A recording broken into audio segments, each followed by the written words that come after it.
So that's a little bit about Seminole County, a little bit about the rural boundary. Again, I guarantee you that 56.5% would be 75% today if we voted on it.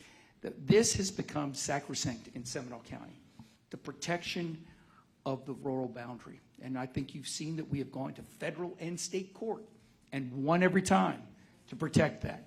I'll also tell you, though, that you know, it's important not just for the quality of life and keeping that, you know, rural distinction.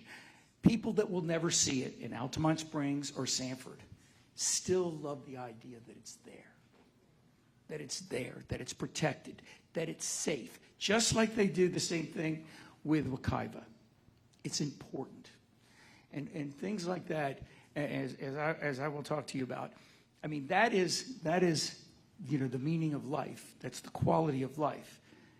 But on a practical side, let's be honest, it saves us millions of dollars in infrastructure, saves us millions of dollars in things that we don't have to do when you talk about urban sprawl.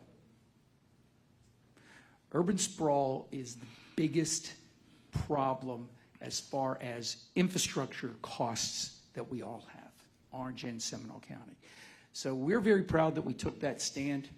I also wanted to tell you, I saw that you had the Florida Association of Counties legislative priorities. If you want to ask me anything about that, I am president of the Florida Association of Counties.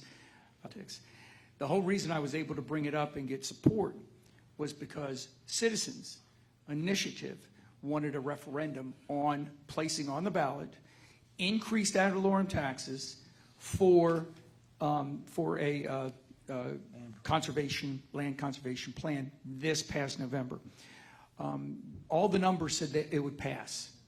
But we were also looking at next year doing a sales tax.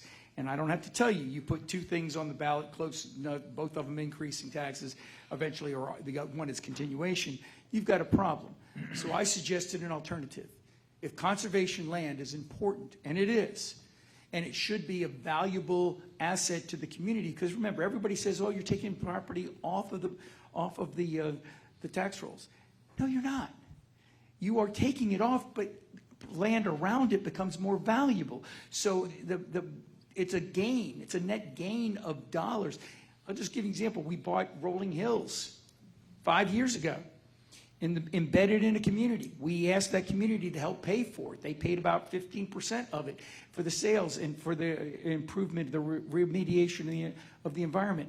Everybody said, okay, but you could have gotten 200 homes on there. Guess what? Those homes around it have increased 75%. 75% in valuation. We're not losing any tax dollars by saving conservation and park land. We are gaining it. We are gaining it. So when you ask me about that, the little provision that I asked to put in there is that nothing in the ordinance can be changed unless it's a supermajority. So 4 people of the 5 are going to have to vote to change it.